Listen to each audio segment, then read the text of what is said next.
emergency for the first time in about... This is Jim, and, Receiving this message. We are Ken Jennings and John Roderick. We speak to you from our present, which we can only assume is your distant past, the turbulent time that was the early 21st century. Fearing the great cataclysm that will surely befall our civilization, we began this monumental reference of strange and obscure human knowledge. These recordings represent our attempt to compile and preserve wonders and esoterica that would otherwise be lost. So whether you're listening from an advanced civilization or have just reinvented the technology to decrypt our transmissions, this is our legacy to you. This is our time capsule. This is the Omnibus.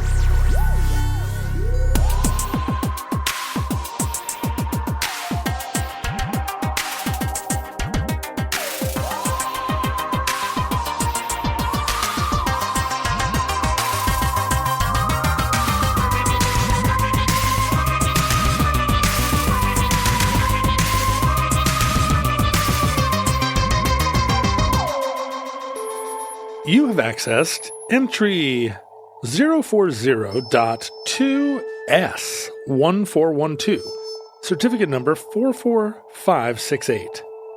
America's Joan of Arc. But without these things, I cannot live, and by wanting to take them away from me, or from any human creature, I know that your counsel is of the devil, and that mine is of God. His ways are not your ways. He wills that I go through the fire to his bosom. For I am his child, and you are not fit that I should live among you. I bet you didn't even know America had a Joan of Arc. Is this something at the Mall of America? Or yeah, it's a giant Joan of Arc, like Mayor McCheese statue that children can play in. Babe the Blue Ox at Wall Drug. America has, what is America? America's sweetheart. America has a sweetheart. America has America's the America's truck. Yeah. America's. What is America's truck? Well, I think Ford? Chevrolet would tell you Chevrolet. it was, but I might be more inclined to say it was a Ford. What if it's Toyota is America's truck now? Nowadays, right? America's pride, America's cheese. I'm going to autocomplete. America's cup. There we go. America's cup, of course. There we go. America's test kitchen. America has a cup. It has a test kitchen. Right. It has a credit union. America wears its cup for any kind of team sport. You got to. During the Cold War, we had lead in our cup. America's lead. But we had lead in our gas, too. But until recently, I did not know that America had its own Joan of Arc. This was a topic suggested by a listener named Paul. Mm-hmm. Patreon donors of sufficient prestige and generosity can collaborate with us on adding topics to the omnibus. And by the way, while we're talking about this, in a recent entry, I think the Mobile Bay, the Jubilees of Mobile, Alabama. Mobile, mm-hmm. Alabama. I incorrectly said that entry was suggested as a gift for a listener named Emily. And it's a great mystery how the name Emily got in front of me, because, in fact, there is no Emily. There is no Emily? There is no Emily. There is only Sarah. Oh, Sarah. Sarah was the one who was being honored with this show about the Jubilees of Mobile. Sarah with an H or Sarah just without an H? I don't know. You couldn't tell by the way I said it?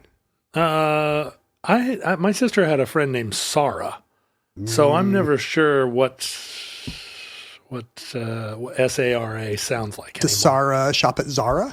Sarah was from Iran, Samara. I think. Ah. But I also had a girlfriend named Megan. So whenever I see Megan, I go, I hesitate. I actually knew, I've known Laura's and Laura's who were extremely proprietary about their vowel. Right. And yell at you if you get it wrong. And it's kind of not my problem, Laura Kristen, and or Laura. Kirsten. At least those you can tell by the spelling. Well, can you tell the difference between Kirsten and Kirsten? Oh, there's Kirstens? Yeah. We have to know about Kirstens now? I'm afraid so. I thought fingernails were made of Kirsten. No, I grew up in a place where there were a lot of Norwegians, and I think that's where Kirsten comes from, but I may be wrong. They just emerged from the from the They do. from like they're like the rock trolls from Frozen. Yeah. They just emerge from the fjords. Rawr, Kirsten. Anyway, so we really disappointed our listener by crediting the episode to Emily. I'm not sorry, Sarah. Sarah. I didn't credit it to Emily. I'm pretty sure it was me. So here's what we're going to do. We're going to say Sarah. We're each going to say Sarah in a few different accents, and we're going to have Mark Miles go back in and drop it in place of Emily. Sarah. Sarah. Sarah. Sarah. Sarah. Sarah. Sarah. Sarah. Sarah. Sarah. K. Sarah. Sarah. Sarah. Sarah. Okay. So we're going to go and drop that in. It'll be as if Emily never existed. Sure. Okay, good. And of good. course, nobody's going to listen to these for thousands of years. So. Right. So they'll have listened to that episode, We should have be heard covered. our awkward, like, robot voice, Sarah. Sarah. And then they'll listen to this episode later. And it'll be like behind the music. Cool. Very exciting. But when Paul suggested an episode on a person I never heard of, I'm always very interested when it's a topic I've never heard of because, that's going to be some amazing new off the beaten track thing. Yeah, those omnibuses that we've done on, like... George Washington. The personal computer. If we're going to have America's Joan of Arc, I'd sure like there to be an America's Lady Godiva, right? Like, who would be America's Lady Godiva? Lady Gaga. Because her name sounds the same? Yeah. Is that how it also, works? I'd like to see her naked on a horse. Again. It would be some America's Lady Godiva would just be Tawny Katane or some Cinemax era beauty on the hood of America's truck. I would love to see 80s era Tawny Katane naked on a horse. I'm hoping when I picture America's Joan of Arc, I picture Jane Weedland in Bill and Ted's Excellent exactly. Adventure. That's the whole point. America's Joan of Arc is Jane Weedland from the Go-Go's. No, in fact, America's Joan of Arc, it was a name contemporaneously used for a prominent woman of the 19th century. In fact, possibly the most famous American woman of her era and one of the most famous Americans of her era, Anna Elizabeth Dickens, of whom I had never heard. One of the most famous women of her era. Probably one of the most famous American celebrities of any kind of her era, and I couldn't pick her out of a lineup. Who are some other 19th century American women? Katie Stanton. Exactly. The suffragettes, right? Susan B. Anthony. You've got your Civil War adjacent people like Florence Nightingale, like American Red Cross founder Clara Barton, right? Or Mary Todd Lincoln. I was going to say Mary Wollstonecraft, but she's English. Too early and too English.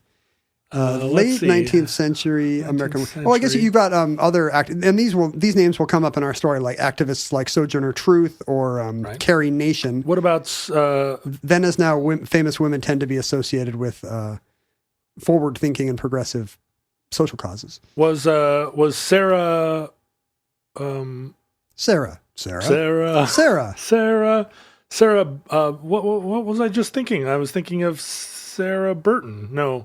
Sarah Bernhardt? Sarah Bernhardt was the actor. But that was from the 20th century, right? Early 20th? Or Sarah Bernhardt she's 19th century. 19th century. And she will be part of, and that scene, that American theatrical scene will be, because that was one of the very few, face it, there were not a lot of ways for women to become famous in a pretty rigidly patriarchal society. Abigail Adams would have been famous in the 18th century, but she would have lived into the 19th century, right? I'm almost certain. Abigail Yes. Adams? No, she did. She was president she was first lady when her husband was president. Right. That's the easiest way to be a famous 19th century woman is to be married to a more famous 19th century man. Right, wife of a president. And that was not true of Anna Dickinson, never married. I do find that, it's a conceit of this show and really of all this kind of pop history and podcasting in general that cool historical things, footnotes do get forgotten. Right.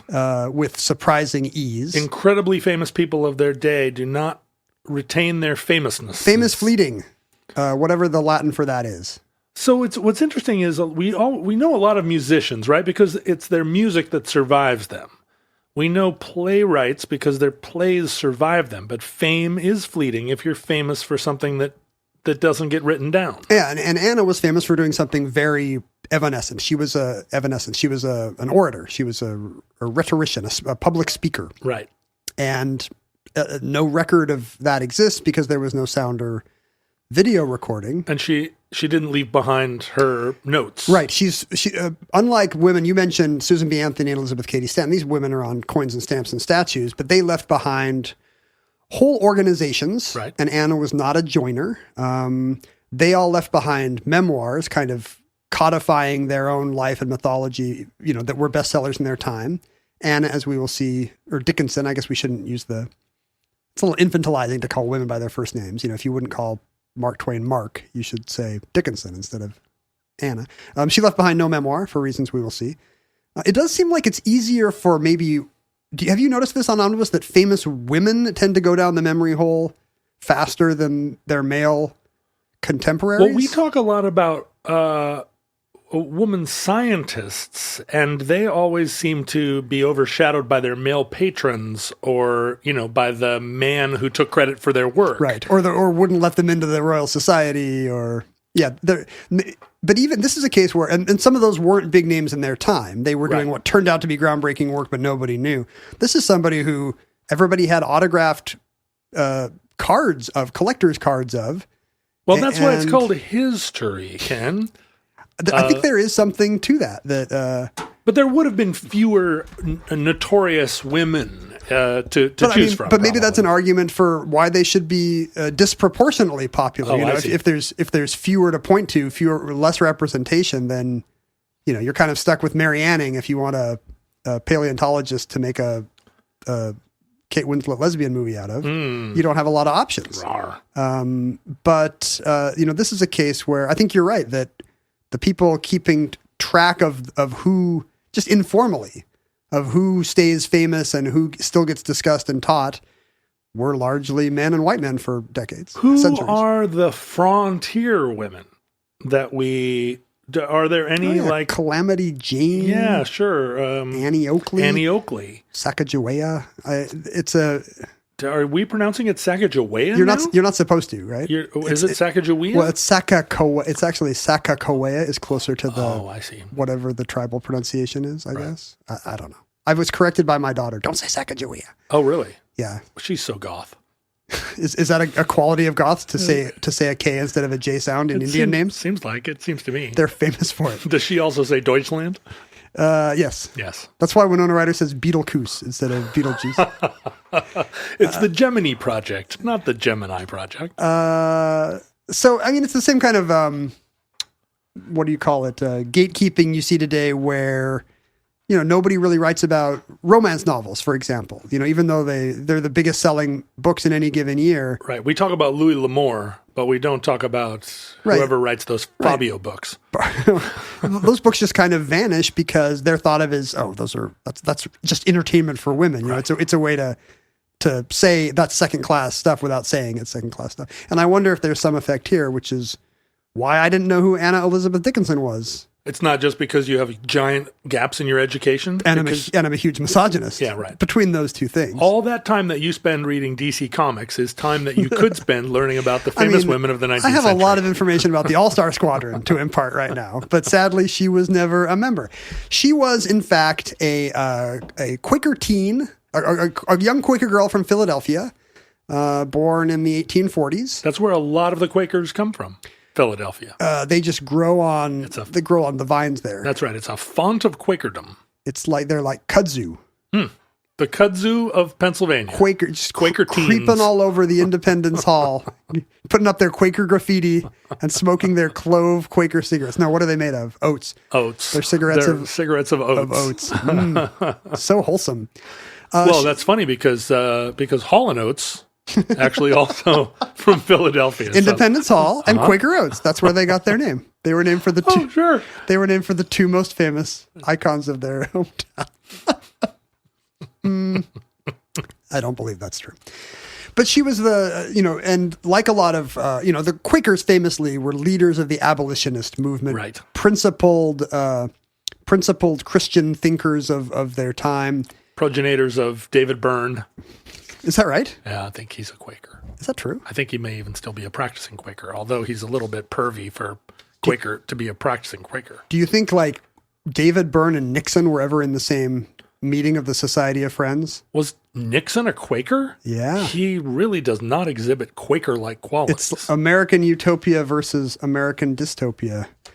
My mom self-identifies as a Quaker. You know, you don't have to self-identify. You could get baptized or go to services. Oh, I see. No, she doesn't want to do that. But we have Quaker. She just wants to tell people your mom's got a real Quaker vibe, John. We have Quaker vibes in our history. She does have Quaker vibes. Am I wrong?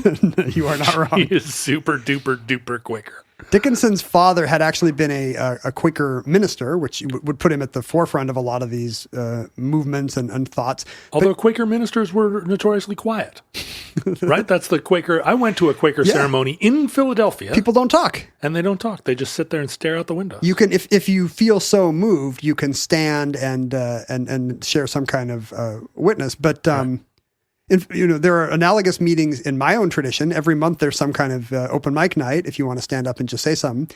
And there's a lot of pressure in the silence. The silence will always be broken by somebody getting up and being like, I couldn't stand the silence anymore. I just want to say, and they'll give a little witness. At the Quaker meeting that I went to, a guy with a pocket protector stood up and railed against the Bush administration for a few minutes, and then that opened the floodgates. Oh, so in my experience, Quaker meetings they're very accustomed to the silence. Yeah. Oh, no, they would never apologize for it. They'll just happily sit and it's a moment for meditation. Yeah.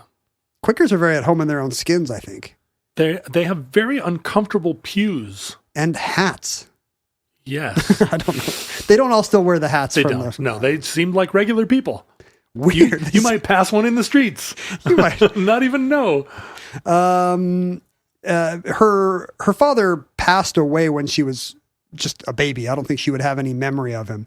And as a result, there was an expectation that she would have to be a girl with a career to help support her family and until she could possibly marry into greater security. So which at the time meant teacher or nurse. Yeah, there weren't a whole lot of options, but somewhat atypically for a girl her age, there was always the thought that you're going to have to do something because your family needs you. Right. Or chambermaid or whatever. You would go into domestic service. Servant. Yeah.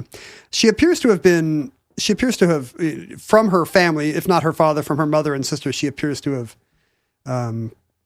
kind of imbibed their social awareness. At the age of 13, or the first public record we really have of her in public life, she wrote a letter to the Liberator, the abolitionist newspaper, which they ran. And I think William Lloyd Garrison, the editor and famed abolitionist, took note of her.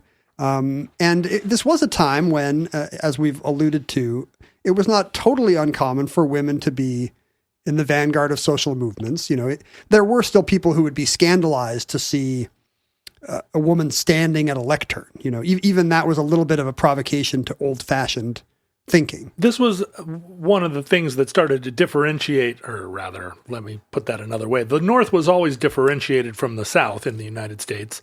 And all of these kind of socially liberal, like women in suffrage, in the suffragette movement, it all would have been, or in the abolitionist movement, that would have been a northern phenomenon. Yeah, if you've got a big scarlet O'Hare hoop skirt, how are you going to get behind a lectern? That's right. You'll be so far from the audience. It would have to be like the mic stand for the singer of Korn.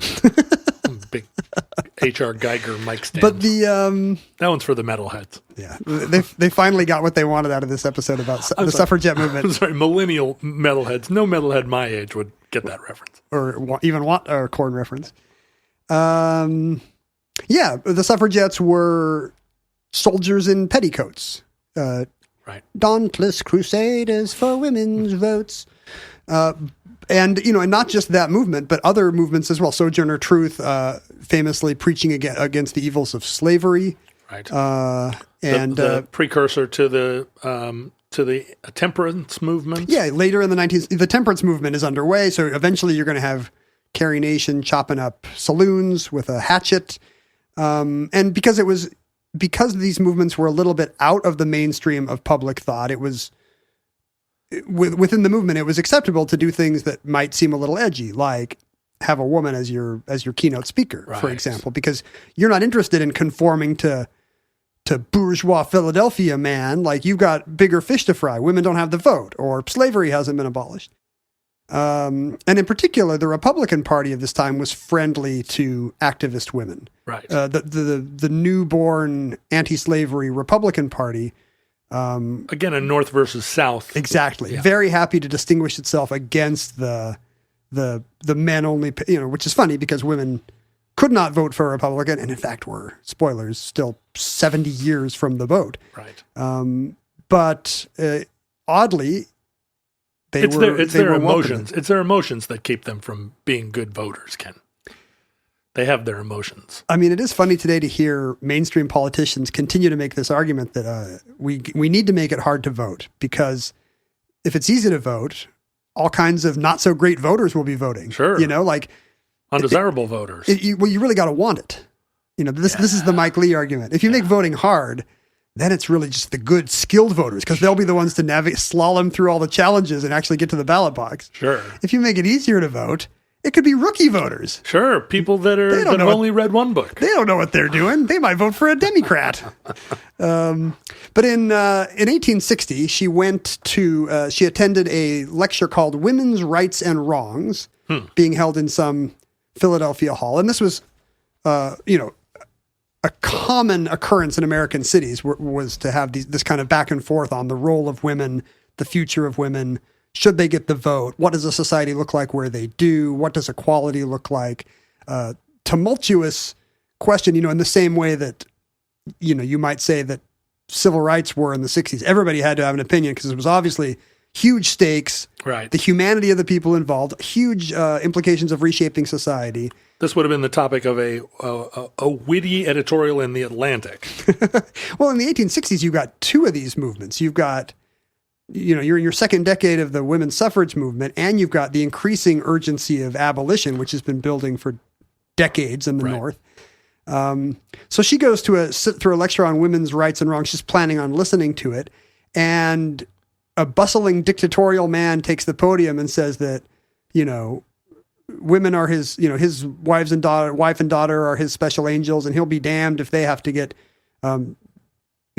dragged into the degradation of working and voting, and with his dying breath, he will stop this terrible movement. And this enrages her? Yes. And she gets up and just from the audience just starts yelling at this guy. Wow, love it. And this is kind of her superhero origin story, yelling at this doofus. The audience breaks into spontaneous applause at the point she lands. Yeah. And everybody, and people know her and say, hey, that was your daughter who shut that guy up at the meeting. And this is a time when there is actually a business, a profession, there's livelihood to be earned in just regional oratory. Oh, sure. Getting up behind a lecture and talking about current events. Her day job is she's a clerk at the U.S. Mint. Oh, already sort of white collar lettered work. She's got a steady government job, and there's a mint in Philadelphia. Yeah. So, but in the early days of the Civil War, as she starts to get more and more outspoken at some of these kind of open mic nights, she starts criticizing General McClellan and his what is now what we would agree to be his slow march. Yeah, his non-existent march. She would agree with Lincoln that he was not doing a great job in prosecuting the war, and she was actually fired from the Mint for having the unpatriotic position that McClellan was doing a bad job in the campaign. The president also thought so, but I guess he was keeping his powder dry. Well, they fired him too eventually. Oof. Having written to the Liberator, William Lloyd Garrison has noticed her talent and decides to sponsor her, and sees her speaking at these Philadelphia events. And he starts telling her, well, New England is really where it's at. You want to be up in Boston, right? And then people are going to notice. Charge a nickel, and at the end of the day, you get $500. It's actually, the money is pretty good. She starts, there's events to talk about the evils of slavery. There's events to talk about the women's equality, and there's places to talk about their overlap or possible tensions between them. The generals of the army and their prosecution of the war. Yeah, whether or not Bull Run went well. So this would have been the editorial. Well, there were newspapers, of course, but this would have been a form of Well, it's when people only had the Bible. It was the only book they had. So, of course, you're going to go, if you're going to go see The Bottle Conjurer, you're going to go see... I guess the niche is that there's no cable news, right? And what you need, if you want people yelling about the issues you care about, I mean, you could read the op-ed page and yell in your head, because you would pick the paper friendly to your side, or, you know, if you're a Democrat, you pick the Copperhead paper that's yelling about what a baboon Lincoln is. Right. If you're an abolitionist, you pick some fiery Northern paper. And I guess that probably fills the same itch as AM radio, you know, or 24-hour cable news. And now you don't have to read it in your head. You can go see some fiery man or woman yelling at a pulpit for an hour. No thanks. Thanks, but no thanks. There's always organized religion, John, if I could interest you. So she starts earning $30 for a speech. Then she starts earning $100 for a speech. That's big money. She gets called into, I think, New Jersey's state election because she's such a articulate, such an eloquent proponent of the Republican platform. Oh, so she's giving stump speeches on Political behalf candidates, start bringing her in to do their stump speeches. That's good. And she can earn $400 for giving political candidates a speech. Right. And if you do the math, I mean, this is $400 in the early 1860s. The multiplier those would are James be, Buchanan dollars. The multiplier would be something like 30. She's starting to earn 5 figures. Wow. For a speech. For a speech. Yeah. I mean, that's possible to go on a college campus today and get a 5-figure check for a speech, but you've got to be 5 figures. You've got to be Ken Jennings. You've got to be Norman Schwarzkopf or something, who is probably not alive. I don't know. Norman Schwarzkopf is probably not right now a 5-figure speaker. Yeah, getting a 5-figure speach at the University of Massachusetts. Or breathing. Is he dead? Schwarzkopf? I have no idea. I haven't heard from him lately. He hasn't called. He hasn't written. Colin Powell can probably still go to Texas A&M and get $20,000, don't you think? Sure, somebody like that is, ideal, and probably more actually. I mean, there are $50,000. There are 6-figure speakers. If your name is Clinton or Obama or Trump or something, you can. But you're not speaking to college at that point, right? You're speaking to the Rand Corporation for $100,000. Maybe both. I mean, would a college convocation? Do people get paid for convocations or for graduations? Yeah, unless they have a book. I see. Yeah, you can make a pretty. It's a weird economy where people make more than you would think for an hour's work. It's a weird thing. That's how politicians end up being worth $10 million. That's right. Where you're like, wait a minute, weren't you in public service all these years? Like Reagan famously did, 10 speeches in Japan right after he got out of office, and he made more than he did in 8 years as president. Right. She's really good at outwitting hecklers. She's not just... Oh, good. Her impression she gives at the stump is, first of all, she's a novelty act because she's a young woman. She's a teenager still.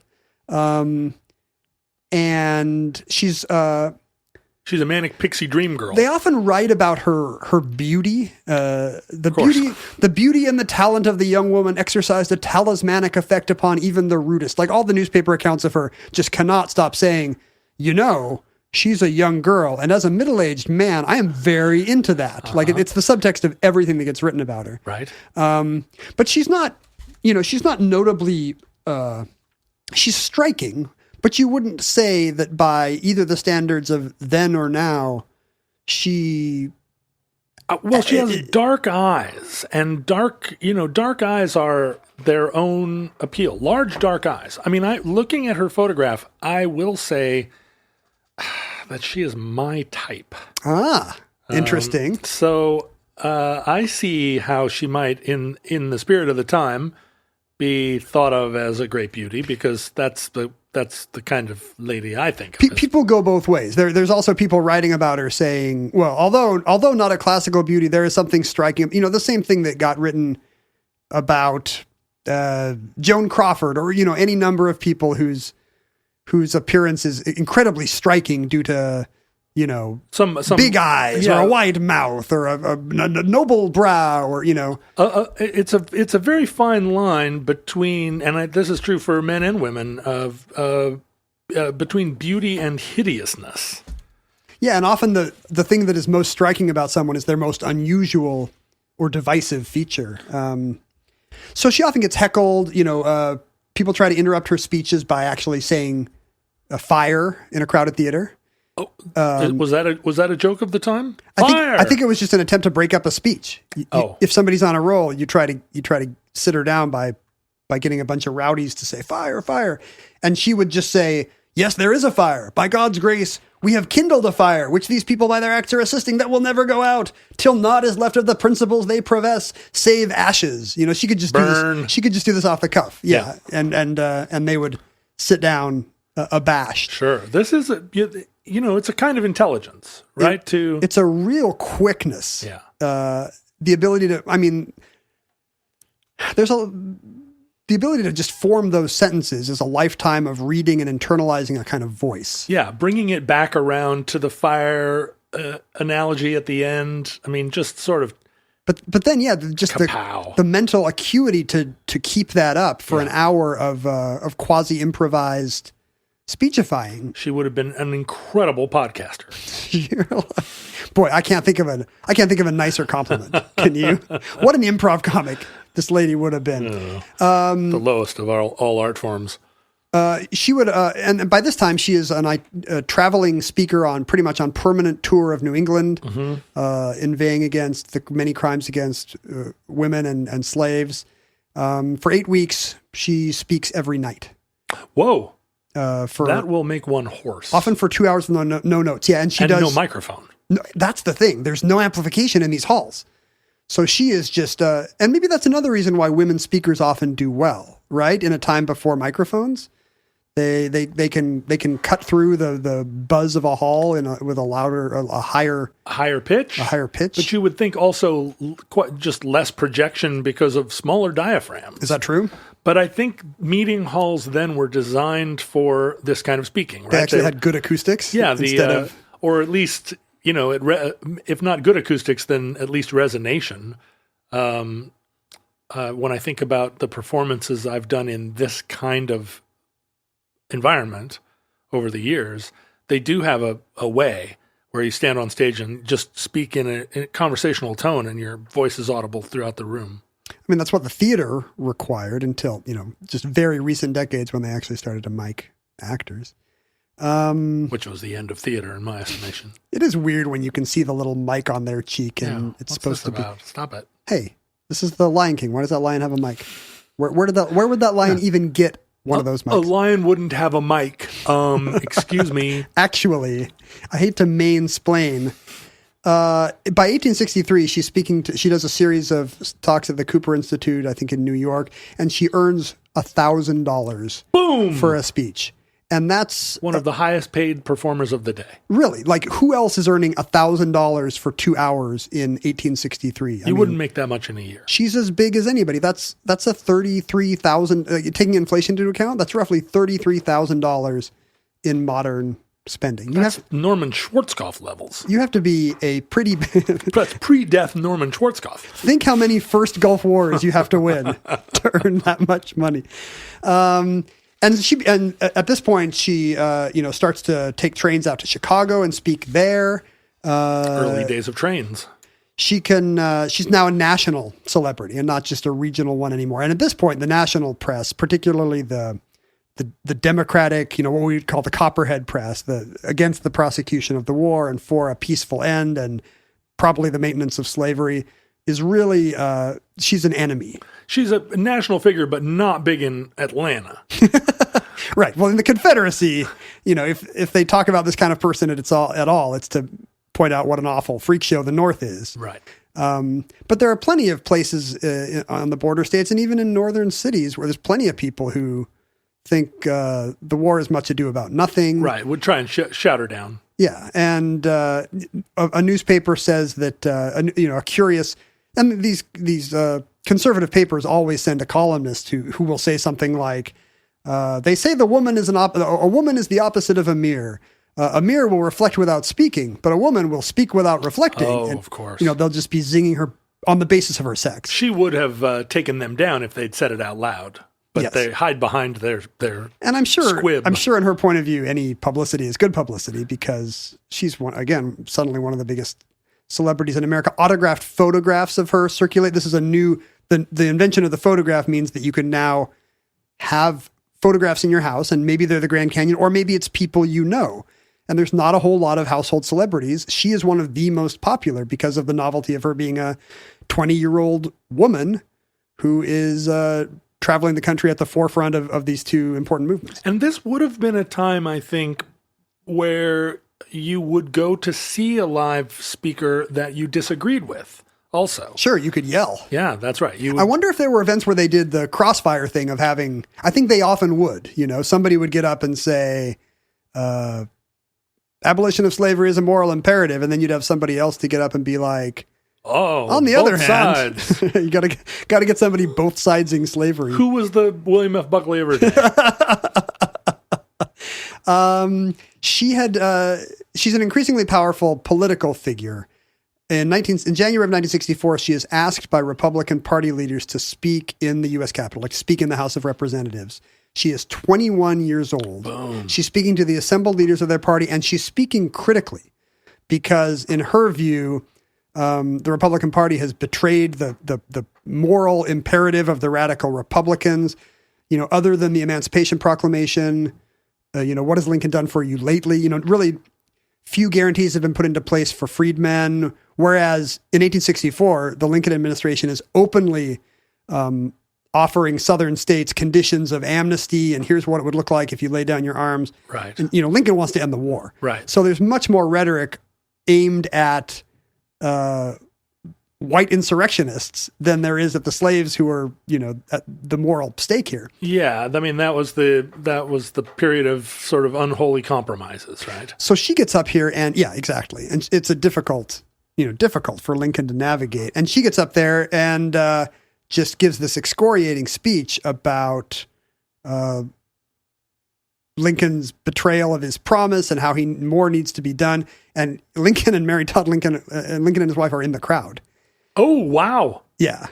Now, I wonder how much having a young woman give this speech actually slightly defanged it if you were looking for an out, right? Yeah. You could sit back and go, hurrump, hurrump, hurrump. And just the fact that it was a novelty speech allowed her to say really maybe excoriating things and kind of not. That a man would not get away with. Yeah, because she's shielded by the patriarchal attitude toward women of her day, whereby we must always insist upon their special purity and divinity.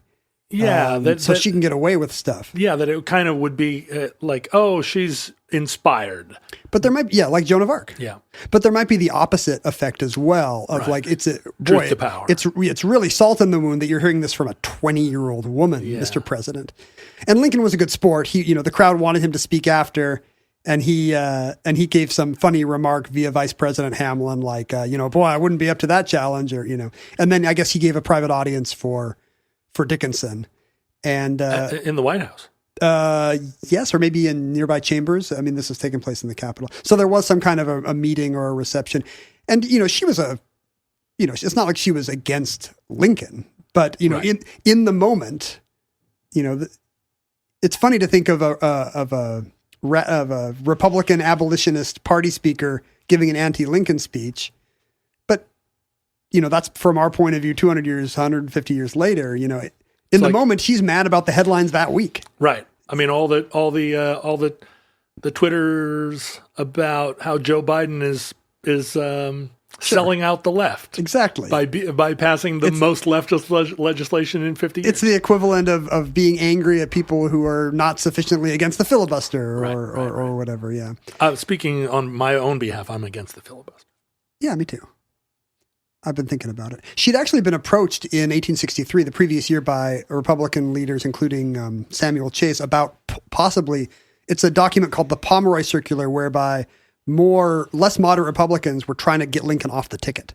Oh, for re-election. For re-election. During the war. Yeah, during a war for his own party to oust a sitting president and get somebody in there who's actually going to take slavery seriously. That has never worked. Well, Dickinson refuses to come aboard, and this is kind of the beginning of her. Although she'll take the money of the political parties that want her to speak at their conventions and events, she is very reluctant to join organizations, put her name on the petitions. I don't know what to attribute it to. Just Political savvy. I mean, maybe there's a lot more downside to upside in that sort of thing. It's like backing Ed Kennedy in 1980. From the pulpit, you can say anything, right. And you've got a lot more freedom in the moment. In the 64 elections, she does end up doing events for Lincoln, but she's not a huge fan. Generally, she's brought in to pro-Lincoln, pro-Republican events, and then just talks about how awful McClellan is because her old enemy has been nominated as the Democratic candidate. Right. And the Democratic attempt to take back the White House is to nominate the war hero that Lincoln's been feuding with. Hey, John. Hi, Ken. Have you been keeping up with the new T-shirt designs? I think that our current T-shirt designs are so awesome that I don't want them to expire at the end of the month. I want them to go another month. They are continuing throughout the entire month in which you are listening to this. Hooray! That's for sure. If you haven't looked at the designs, you can go to omnibusproject.com/store, where our current T-shirt designs reside. This month, there is two Omnibus classics. There's a Chick Tract inspired shirt with a fictional omnibus theme. It looks really good. It's kind of drawn in the plausible style of a Chick Tract. Yes. And it looks great. And I like this one too. There's the Peachy folder, which instead of the normal, what are the normal athletes on a Peachy folder? Let me see. There's the tennis, there's the basketball, there's the football, there's a batter, there's the skier. But this one has you playing rugby. Yep. Seems right. This has me. What am I even doing? I'm interviewing. I'm metal detecting for. What do we call this? The floating feet, the Vancouver floating feet. Oh, the classic 50s sport of metal detecting for feet. Or maybe I'm interviewing them. I have like a mic. Like I look like I'm doing a 50s man on the street interview with the floating feet. Okay. Well, it's cool looking in any case. And then there's a bear holding a missile. I don't even know. How does that relate to Omnibus? And the famous mascot of our show, bear holding missile. Mm-hmm. You love him. You love him. These are very cool designs, thanks to our friends at Mediocrity. They are super cool, and I think they really exemplify what Omnibus is all about. And if you're wearing one out in the world and you see someone else coming through the rye wearing an Omnibus t-shirt, you'll know fast friends, perhaps life partners. And in fact, it's required to do one of those jumping chest butts. Oh, yeah. Even if the pandemic is still going on. I'm sorry. Even if you can't jump. Right. Even if you have a half-inch vertical, you still got to try. Propel yourself at the other person by whatever means of locomotion you choose and collide with them. If you enjoy Omnibus and you are not wearing Omnibus shirts, you can check that out at omnibusproject.com/store to see what cool things are available. And going forward, there will be new T-shirt designs there all the time. We kept these over just because they're so great and demand has been so high. After the war ends, spoilers, the North wins, slavery is abolished. She still has a very lucrative job in public speaking because the Lyceum movement in America blooms from 65 to 75. Right. There's a decade where really the leading entertainment in America is kind of it's similar to some author event you hear on NPR. Everybody's got to go down to the hall and hear whichever luminary is passing through times. So 8 months out of the year, 5 times a week, she would give a speech, sometimes about the issues related to the Civil War and slavery, although that becomes less and less a concern as the years go by. It's more about the role of women. In particular, she gives a speech called the Jeanne d'Arc speech, a speech about Joan of Arc and who, what would a Joan of Arc look like today? She's already been called, as a young woman giving these militant, sword flashing, eyes blazing speeches. She's already been called America's Joan of Arc by columnists. This would have been like was she like part of a Chautauqua or were these traveling shows where there were multiple speakers? Yeah, I don't think the same group would do Philadelphia one night and then Pittsburgh the next. But these speakers were on individual tours, setting up solo events. Now, was this the first time that someone directly connected Joan of Arc with the feminist movement?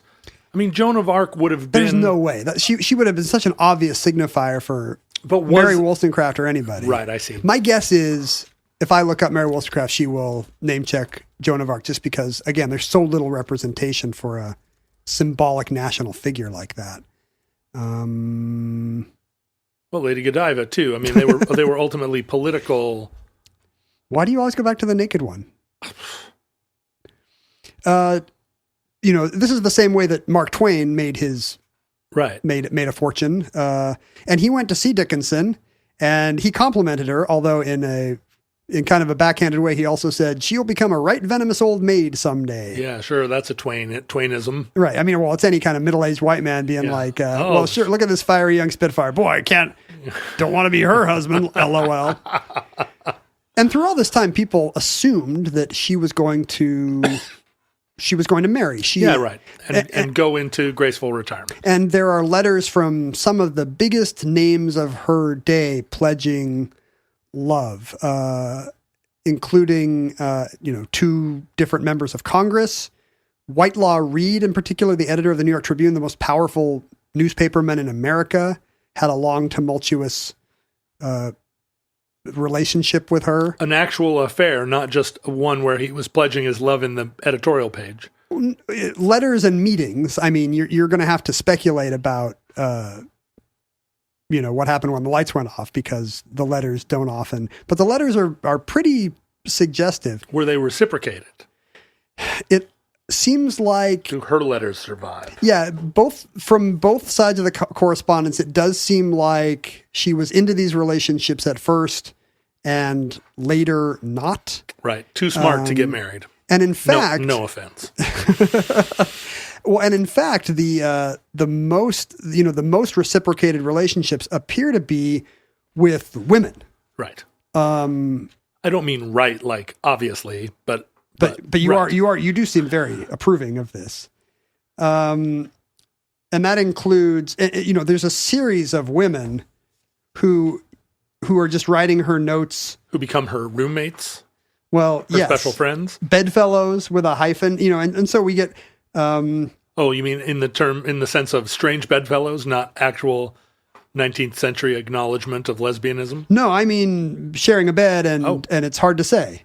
Oh, I see. Well, I guess that would have been socially acceptable differently. The letters say things like, "I see before me now, sitting all in a little heap in the bed, laughing at me with her great soft gray eyes, noble, tender, soul-lit eyes, and tempting me to kiss her sweet mouth and to caress her until, well, poor little me, poor booful princess, how can I have thee, queen of my loving heart?" Huh. Well. Is that ambiguous to you? Rar. They're frolicking in bed and caressing and kissing each other. Yeah, but all of the action verbs are wistful, non-actual, right? They're all like, yes. Wouldst thou, and so forth. But in some cases, these are people who did share a room with her. She would go, as she traveled the country, she would often be rooming with local friends in the movement. Yeah, so it would be somebody who had a wife or a daughter. An extra bedroom. Yeah, and she would hop in bed. And, homosocial relations were different back then. It was a lot of hand-holding. Yeah, it's not unexpected to see, two men saying things to each other. It doesn't necessarily mean that they were romantically linked. And right. It doesn't Ishmael and Queequeg shared a hotel room. They sure shared do. a bed. But that doesn't mean they were, harpooning. Right. Although there's an awful lot of suggestive language in there about naked Queequeg. Not to make everything about Moby Dick. But her life is just full of these, a series of these relationships with women who just pine after her. Susan B. Anthony. Really? In fact, wrote long letters about how much physical contact she would like and inviting her to her double bed, big enough and good enough to take you in. What worlds of experiences since I last snuggled the wee child in my long arms. Susan B. Anthony called her darling Dickie Dickie, my chickadee, my dear chickie dick darling. I mean, when you look at, there's my dear chickie dick darling. I'm going to start using that in my own letters. To men or women. It works for both. Well, as you know, someone who's captivating from the stage can inspire a real passionate, love interest. You feel like they're connecting with you from up there. Yeah, this has happened to me multiple times in the rock and roll years where, watching someone that I know take the stage and put on a captivating performance, I'm like, please marry me. And then they get down off the stage. And you're like, oh, that's Colin Malloy. Oh, right. There he is again. So, the bulk of the letters do seem to suggest that some of these relations with women were physical and romantic, and it's not just flowery 19th century language in these feather beds. But what you're leading up to is that she never married. She never married. Huh. All these relationships with men ended in disappointment for them, whereas the relationships with women seem to have been requited more. Lifelong. Yeah. And she remains politically relevant throughout the 1860s. She's invited to an 1866 convention among the Republicans on Reconstruction-related issues, and her speechifying helps convince the party of the importance of black suffrage, which was not a slam dunk after freeing the slaves. No, not at all. Yeah, but we're not going to let them vote, right? Reconstruction was not a success, overwhelmingly. I mean, I don't know if you know this, but mid-19th century America was incredibly racist. Yes. Even the people who thought of slavery as a great ill did not think people of a different skin color should be living on their block or working in their workplaces or serving in Congress. There are all those 40 acres and a mule packages that are still stacked up in some federal warehouse somewhere. With the Ark of the Covenant. Frederick Douglass later, her speech was so effective that Frederick Douglass later credited Dickinson with essentially writing the text of the 15th Amendment. Oh, wow. Guaranteeing black men the right to vote. Now, why did she not pivot entirely to suffrage as that became the popular movement? She really seems to avoid women's suffrage conventions. Like in 1869, Susan B. Anthony finally flirts her into going to a women's rights convention, but this is 20 years after the movement began. Right. She just seems to be temperamentally not a joiner. Right. And that would have been typecasting. I wonder if it's, there's some degree, I don't know, I don't have a sense of Dickinson personally, but in general, knowing this kind of person, the kind of person who who can pull this off and who likes to hear their own voice for 2 hours on a stage, maybe not the one does not want to be part of a movement. Yeah, right. Because she's the star of the Anna Dickinson show. Right. And if she starts hanging out with Elizabeth Cady Stanton and Susan B. Anthony, she's, our daughters will adore us, but it doesn't necessarily mean that she's in the spotlight. It's funny how much post Civil War, race relations probably became a very unpopular topic, even in the North, because there was that sense, as is true also of movies in the 1990s, where we were like, listen, it's a post-racial America, so problem solved, and let's get this off the table and start just casting Denzel in every movie. It must have been no longer a popular topic because it got down in the weeds. Now we were talking about actual change rather than symbolic change. And the overlap of that with the women's movement is very tricky. Yeah. Because, if you feel strongly about women's suffrage, even if you're an abolitionist, it's kind of an outrage that black men who your contemporaries all agree are not even, are barely human beings, are voting ahead of you, one of the great ladies of Boston. Right. It really is. Well, I mean, it's a slap in the face, or at least it's a reminder of how deeply patriarchal those divisions are. You could be a suffragette and a racist. I'm not saying all suffragettes are racist. No, but it's possible. I'm not saying the mom in Mary Poppins is racist, although... Wait a minute. Could she be? So there's that tricky tension there. And you're right. Reconstruction quickly becomes this crazy quagmire. And there seems to be a sense, even among Republican politicians, that they kind of want it forgotten. Crazy quagmire by design. Yeah, she gets asked to speak about Reconstruction issues, and she's just kind of over it. She actually backs Horace Greeley in the, what election would that be, 72 or 68? 68, I think. This is a Jeopardy question. You'd better have it on hand. He was the Democratic challenger to Ulysses S. Grant, of whom Dickinson did not think highly. And in fact, there was a breakaway Republican faction that nominated Greeley as well. He was the nominee of both the Democrats and kind of the sensible Republicans who thought that Andrew Johnson's Reconstruction had gone too far and Grant was a divisive figure. So she stumped for Greeley, who and kind of in the 90s point of view of, Denzel's an action hero now. We're fine. We don't have to refer to him as a black action hero. We did it. Right. Slavery's been abolished. Right. This is no longer a crucial moral issue. So, her name is still in the papers everywhere for her, she's still an eligible young woman dating all these exciting people. She dates Benjamin Butler, the Union general who famously occupied New Orleans and went on to become governor of Massachusetts.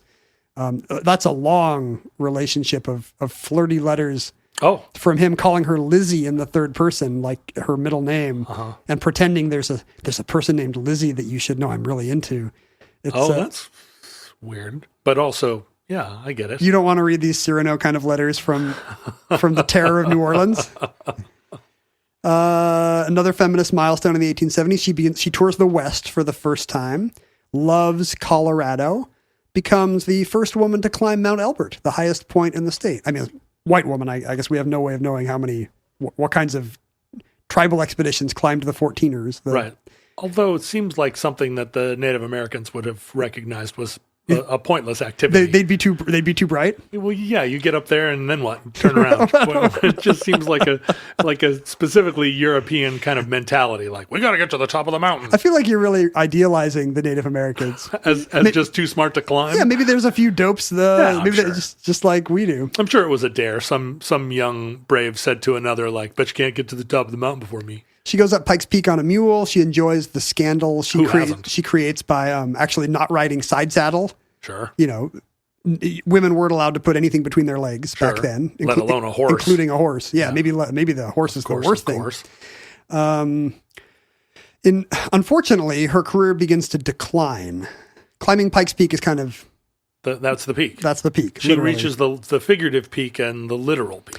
The Panic of 1873, as you might guess, arrives in 1873, right on schedule. Right. And it leads to the decline of the Lyceum circuit. Suddenly, people don't have thousands of dollars to bring in somebody to come in and talk about the urgent call of women today or whatever. Was there any other development in the theater that would also have made that not as appealing? Well, she, the legitimate theater, dramatic theater, is still thriving, and Dickinson decides to pivot to that. Oh. Despite the concerns of her family that it's even more unladylike and less appropriate than anything she's done so far at a podium. She's still a young woman, still barely in her 30s. Yeah, let's see. She would have been, she's in her 30s. So she's, this is the perfect time for her to become a great stage diva, yes. And... she's already, she's written her first book in 1868 called What Answer, which is kind of a Reconstruction era tragic. It's a kind of a melodrama with an interracial love story as the great Romeo and Juliet tragedy. Apparently, it's not any good, but because interracial. Yeah, there's a character who's passing as white, and then the wealthy white. Let's see, which way does it go? I think a wealthy white banker falls in love with a woman, not realizing that her mom is African-American. And, so this is all kind of edgy. And even though the book is not good, it gets big reviews from Harriet Beecher Stowe because it's taking on these important issues of the day. So she's thinking, look, I'll just write myself as these great women of history. I'll get out there and be St. Joan or Anne Boleyn or literary characters. I'll be Jane Eyre or whatever. And it's going to go great. And as, again, one of the biggest celebrity, probably the most famous woman in America at the time, she has the clout to do this. She writes a play in which she plays Anne Boleyn, and she performs first in smaller towns, then in Boston. Local critics love her. Mm. They say, well, there's kind of an audience consensus that she's not great in the actual emotional. Not a great actor. Yeah, but the parts of the play that have just grand speeches, she can do that with her eyes closed, and it's all very inspiring. Right. But the New York critics never warmed to her. No matter where she performs, the New York papers will send somebody to say, boy, this is a bad idea for this, this megalomaniac, thinks she can be an actress. Right. And when she plays New York, it's also a disaster. And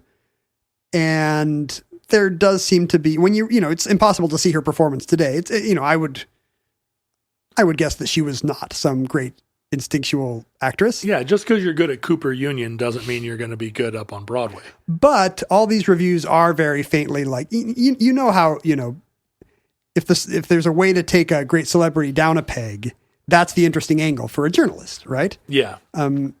She triumphs again is not dog bites man, So, and a lot of these do kind of seem like they're taking a little bit of relish in this uppity young woman who's always been so great and had everything handed to her. Well, this is finally a bridge too far. Right. She's met her match. And she makes the mistake of deciding that maybe she announces that one night she's going to give her performance as Anne Boleyn, and then she's going to get up and just rebut her critics. So she does the play, and then the audience has to stay for an hour while she just reads her own reviews and yells at the New York papers. Yeah, this is like she's turning into a full-on rock star now. Yes, and you're starting to see the signs of danger that come with that kind of fame. Yeah, she should join Oasis. She writes other scripts where she's a Roman emperor's wife, or she's Jane Eyre, and they're not good. She decides to write a memoir of her stage time, and it sells less than 100 copies. Oh, ouch. So she's fallen now. Her star is beginning to dim a little, and she can't resist tangling with people. And she seems to be difficult. Huh. Maybe she's, this is a side effect of being the most famous person in America. But also being good at soliloquizing for 2.5 hours, like super inflamed. That's not somebody you want in a business negotiation. Yeah, or not somebody you want to get into a personal argument with over who's the little cuddle bunny in the bed. Yeah, and she could be, again, on the wrong side of expectations about women as well. Right. How dare you, be a good negotiator? That's not what we expect from you. But even just if she's arguing with Susan B. Anthony, maybe she gets disinvited to some suffragette speeches. She gets into a business relationship with Fanny Davenport, the great stage diva of her day, who thinks this is perfect. We'll collaborate. You write some of your great speeches for me. I'll play the Empress, whatever. This writes itself. No, she wants it to be a great American story. She wants to, be some woman of the frontier or whatever. Right, Annie Oakley. And Dickinson stalls for months.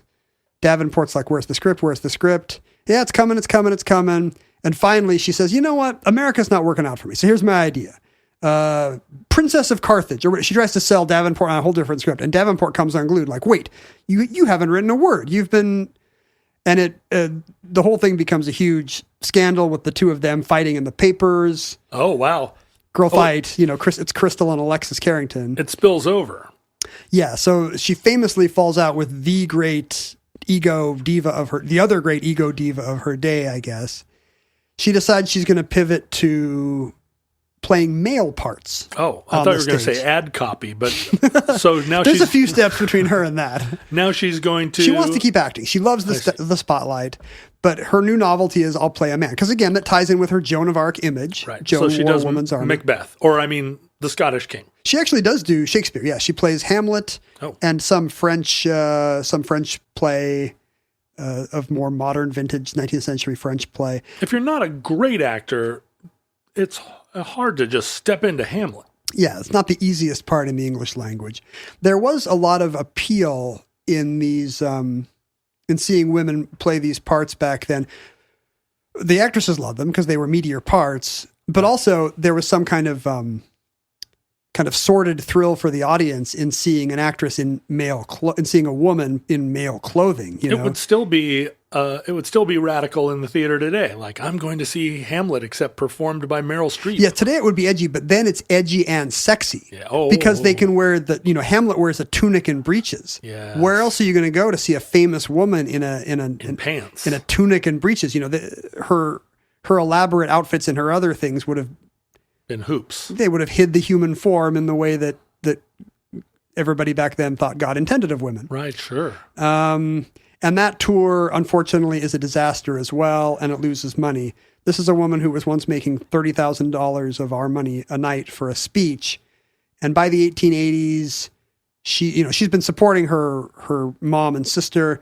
By the 1880s, she is poor. Oh, She has said she didn't put her money aside. she didn't. She wasn't a wise John Roderick. Yeah.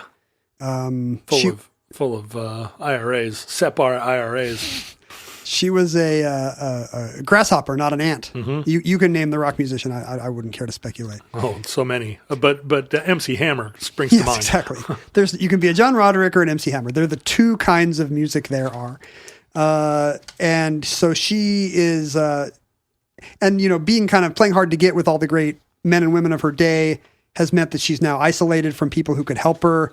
Benjamin Butler used to call her Lizzie. So she's reduced to, trying to wheedle money out of him in letters. Oh, what I once meant to you, Governor Butler, kind of a thing. Right. It's about this time that if you've seen any behind the music about a great celebrity, it's about this time that the accounts of drinking start to seem a little less social. Sure. They work at a warehouse now. There's always her with a glass of wine.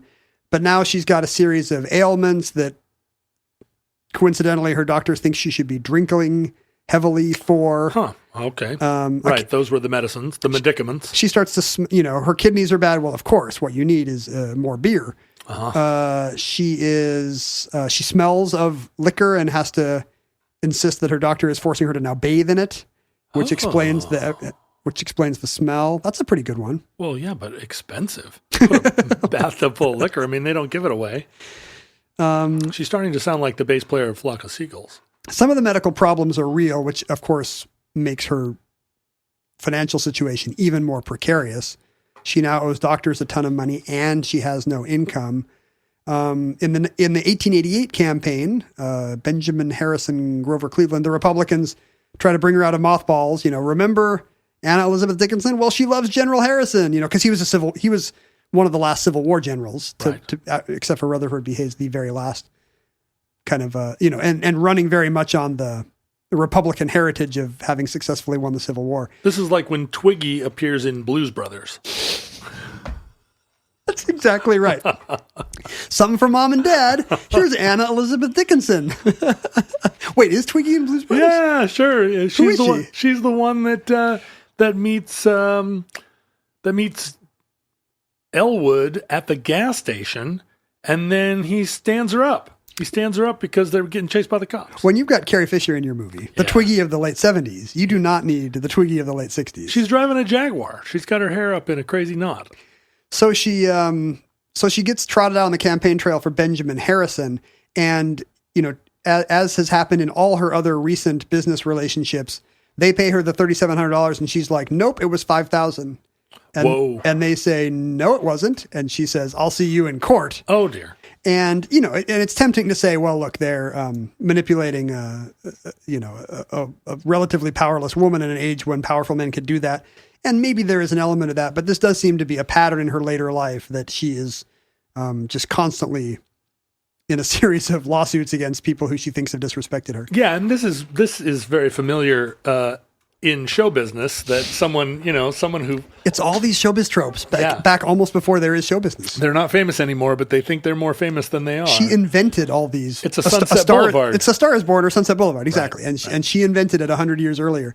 She has a nervous breakdown for which a doctor blames menopause, if you want a reinforcement of the patriarchal order of the age. Grand old age of 36. And she winds up moving back to Pennsylvania to live with her sister and kind of becomes an eccentric crank in the little village of West Pittston. Her sister who saved her money, so it's like the end of The Jerk. And it does not go well in her sister's house. It's kind of it's not whatever happened to baby Jane, but it is like your crazy aunt is now upstairs, and she gets increasingly paranoid. She gets a telegram from her lawyer in New York saying, "Hey, you need to come on such and such a date for your lawsuit against the Republican Party." And she's like, "I don't believe this at all. My enemies have conspired against me. Why are they trying to draw me to New York? Oh dear. What does this mean?" She refuses to show. It leads to yet another postponement of her trial. She decides that her sister is starting to tamper with her letters. She starts to see suspicious crystals at the bottom of her coffee and starts to wonder if they are poisoning her. So she Howard Hughes it. She starts to really Howard. At some point, there's an incident with sewing shears in which either accidentally or on purpose, her sister gets her finger cut by Anna Dickinson. Oh, I thought you were going to say that she used pinking shears on the edge of her dress. She was pinking shears on the edge of her sister. Oh, yikes. And finally, on February 23rd, 1891, her sister has had enough, and a group of 7 local doctors burst into the room where Anna has locked herself for several weeks, and they institutionalize her. Yes, she is committed to a mental asylum. And, this only increases the number of legal battles that she's facing. She spends a number of weeks in an asylum and is then released to the Interpines, which is the home of a doctor for kind of outpatient, halfway house kind of stuff. And they tend to agree, yeah, she's not a danger to herself or others, but she hasn't had a complete break. But she is definitely kind of a nutty old person spinning conspiracy theories. I mean, you never know about bipolar, for instance. Like, yes, how you can be a very inspired, exceptional young person who then over time loses control of the reins of a mental illness that wouldn't have been, no one would have known at the time. And substances appear to be involved here, which is the kind of thing that can accelerate that. Or, it could also just be, it could have started as self-medication for those problems or demons, and then it just, accelerates the timeline. This is the patent medicine era when she could have been taking all kinds of crazy narcotics. So in addition to her legal battle against the Republican National Committee, she's now suing all the doctors who locked her up. She's suing the press for libel for anybody who wrote about it. It kind of is much ado about nothing. A lot of these end with hung juries. But, it wasn't just a crazy old lady's crusade. She ended up, in the 2 trials over her commitment, she persuaded 20 of the 24 jurors. Oh. Both juries were hung, but, in both cases, she made a persuasive case. 24 jurors? Well, it was 2 different trials after the first hung jury. I see. So that would be, 10 and 2 each time, maybe. Yeah. And on her libel cases, she went 2 for 3. She won the majority of them. But it's a sad period for her. She's still continuing to write long, rambling letters to anybody she knew from back in the day who's still in the public eye. She makes a deal to write a book, but then her publisher is upset. Her publisher is like, yeah, write about the great days of the movement. Write about speaking to Congress. And all she wants to do is settle scores. She just wants a book about, and then Whitelaw Reid said, and then, that he was going to take care of me. But then did you know what the Tribune printed? Right. So she has really gone down, kind of her own internal rabbit hole. And get off of Twitter. That's what I would say to her. Get off Twitter. So, she never gets a publishable manuscript. And it gets to the point where in 1910, she clips her own death notice from the paper. Somebody's like, hey, it's Walter Scott's personality parade. Hey, whatever happened to Anne Elizabeth Dickinson? You remember, America's Joan of Arc. Yeah. And the editor says, sadly, she is dead. Oh, really? So it's an accident, but it fulfills some conspiratorial prophecy for her. I think I don't know if she clips it. Maybe she just enjoys the, she enjoys the irony of having outlived all her naysayers. Right. But yeah, she puts that in her scrapbook, just like maybe Norman Schwarzkopf will when he hears this episode. If in fact he's alive, because who knows? Really Are you going to Google it? I'm going to figure out. You don't want it to be... No, you're right. I'll leave it. Schrodinger's general. No, I'll leave it. There is kind of a nice footnote to the end of her life, one of which is she lives until the Great Depression. She lives into the 30s. She lives into the early 1930s. Wow. But the entire time, like an impoverished, footnote? Well, here's what happens. She's living in this doctor's house called Interpines, and the kindly groundskeeper and his wife befriend her. And when she's released, she has no place to go. Benjamin Butler is not going to send her money again. Whitelaw Reid is tired of her letters. Right. Susan B. Anthony's not taking her calls or answering texts. Susan B. Anthony's leaves you on red. That's right. You're in bad news. Susan B. Anthony, of course, not being alive in the 1930s. No, this all happened earlier upon her release from the for Interpines, from the insane asylum in the early 1890s. So she moves into the humble shack of the woodcutter. The Ackleys, this nice couple, has a little a cottage in town, and they've got a spare bedroom. And George and Sally Ackley are admirers. And boy, she was the most famous woman in America. Right.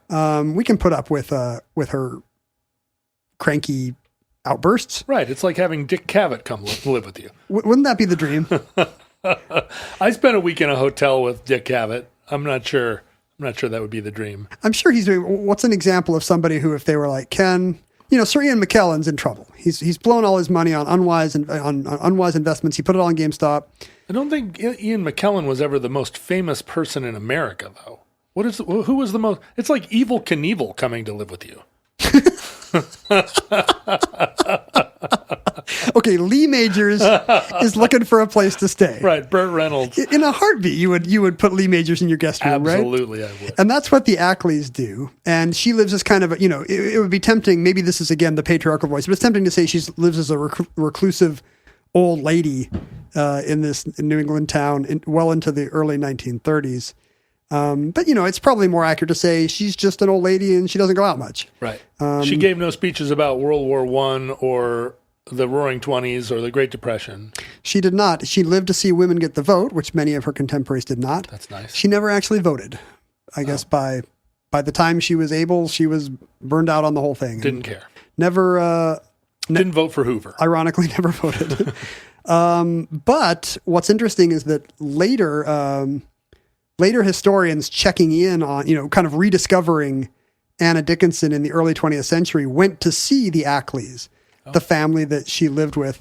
And it became very clear from interviewing them that George and Sally Ackley kept their cordial relationship. But in fact, Anna Dickinson and Sally Ackley were a very happy couple. Or throuple, I don't want to speculate. Oh. But that she found... Mr. Ackley was a beard. Mr. Ackley was kind of the reverse beard. Was kind of a, yeah. I don't want to speculate, but that she and Sally Ackley had a happy partnered relationship. Oh, isn't that nice? And I think Sally outlived George Ackley. So, after he died, they didn't have to worry about his reputation, his sensitivities. Or delicate feelings. Yeah.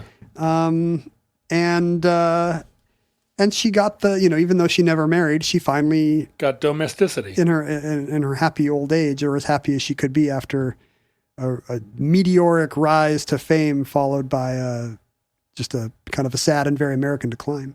Right. What a touching denouement. There should be a movie. If Mary Anning gets a movie by pretending she's lesbian Kate Winslet, this seems like it's tailor made for it's got 3 acts. Right. Who would play her? Winona Ryder. Yes, Winona Ryder. Except, yeah, right. Winona Ryder. And then digital goth 80s Winona Ryder as young. Do you de-age one person, or do you suddenly switch? Do you suddenly switch it up when she's coming down Pikes Peak midstream? Yeah, like. Which is more unsettling? Who would it be? Anya Taylor-Joy goes up Pikes Peak in a mule, and Winona Ryder comes down. I don't think that digital technology is quite up to snuff enough to turn her into a Princess Leia, a young Princess Leia from behind. Hope. Because she's going to have to give like long impassioned speeches in the first act of the film. We need to wait. We need to wait for technology to catch up and give us Anna Elizabeth Digitson. And wait for Winona to age enough that she could plausibly be a crazy biddy. What you need to do is start shooting it now with a young actress. And there you go. And make it for 50 years. Do it the Linklater way. And that concludes America's Joan of Arc. Entry 040.2S1412. Certificate number 44568 in the omnibus. Futurelings, in the unlikely event that you were famous, internationally famous or nationally famous in your young years as a zygote, and now are relegated to living with the gardener's wife, you can communicate with Ken on Twitter and Instagram at Ken Jennings. You can email us both, and Ken might read your email to me at theomnibusproject@gmail.com. You can support the show at patreon.com/omnibusproject. I also have a Patreon under my name. You can go find other futurelings who resemble you in every way, as long as you are a librarian or a mycologist, under the Futurelings heading on all available places for people to discourse with one another, including shortwave radio. And you can mail us things at P.O. Box 55744, Shoreline, Washington, 98155. Now, all that ripping sound you're hearing is Ken opening our mail. What do you got over there, Ken? You got a gift. I did. Yes, from our friend John K. out of Rochester, who is welcoming us to the Vespa Motorsport family. Oh, sweet nectar. And it's a housewarming gift. John K. He sent you a Vespa. Oh, isn't that sweet? It's a little die-cast model Vespa. It's not even that little. It's the size of not quite a Barbie Vespa. It's like a G.I. Joe Vespa. Is this some Vespa reseller, or is this actually, does Vespa still exist as a corporate entity? Oh, Vespa does. I mean, Vespa is now making new, what we call plastic twist and goes, but this is oh no, not quite. It's a P200E, which is one of the ones that I owned, and I don't know, I don't think they still make the P200, but they do in India. They still are making these in India under the Stella brand. How cool. I love this Vespa. It's got, this Vespa has some, some chromed, bumpers, which make it not quite mod, but mod-ish. Let me be the first to welcome you, John, to the Vespa Motorsport family. Thank you. You've taken your first step into a wider world. Vespa Motorsports. We also received from Sally in a anti-static, look, it's an anti-static mailer. Do not bend or fold and avoid exposure to all magnetic fields. Oh. Sally, what are you sending to us that the magnetism could interfere with? How many Gauss is this protecting us from? I hope we degaussed the mail as usual. Oh, look, Sally also sent us Lego representations of ourselves. Oh. I have to say, mine is a dead ringer, but you are just a little man with a mustache now. Oh. Well, I've noticed when I appear in photographs with a mustache that a lot of futurelings object. They say, wait, I do not accept John with a mustache. John with a beard is the canonical John.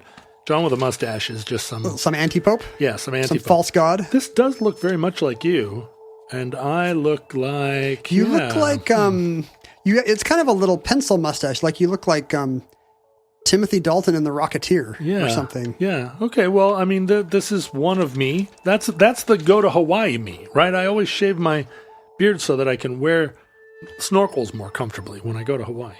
The reason why Sally made us these minifigures is because her boys are now in their late 20s, early 30s, and now they've got a room full of Legos that they don't know what to do with. Oh. You have that same problem.